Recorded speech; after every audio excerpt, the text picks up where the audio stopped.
This video is about locking rolls in a snare line. The first thing you want to check if you're not locking rolls is technique. You want to look at your hands. So you want to be in front of a mirror if you can, get the whole snare line in front of a mirror as much as you can, and make sure that you pull your sticks out together, you have a nice consistent stroke across the board with each hand, and you want to pay attention to your left hand because that's usually what's at fault. If your fingers aren't on top, if you're not squeezing at the right point, if you're not relaxing your left hand when you're strokes, if you're not squeezing after you hit your shots, there's a bunch of things, but if you're in front of a mirror, you're all going to see this immediately. The second thing you want to watch out for is heights. So if everybody's rolling at 6 inches and you have one guy who's pushing at 9 inches and one person who's barely squeaking in at 3 inches, it's going to sound bad. It's hard to lock rolls if you're at different heights. It's impossible. So you want to have consistent heights. And the third thing is you want to keep your diddles open. You want to listen to each other and keep your diddles nice and... You don't want to squash them and play, your first note loud, your second note quiet. You have weak rolls. You want to be consistent. You want to be very consistent. So those are the 3 things you want to look at if you're having trouble with locking rolls.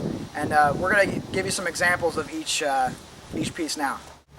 Now the first example we're going to give you is hand techniques. So Keith is going to be the person to watch for what to do. I'm going to be the person who's doing something wrong.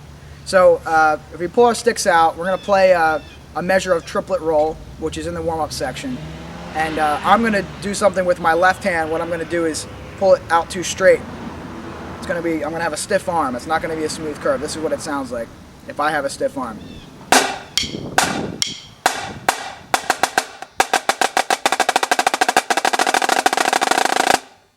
Gets a little fuzzy.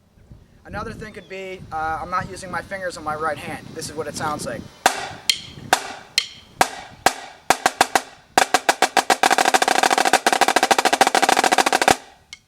It's not as strong as it could be. Now if I have good technique and we have matching heights, this is what it's going to sound like. It's going to sound pretty consistent.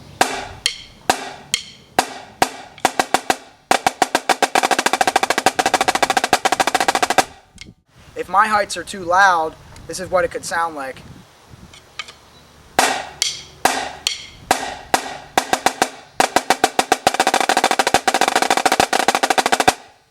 It didn't lock until the end.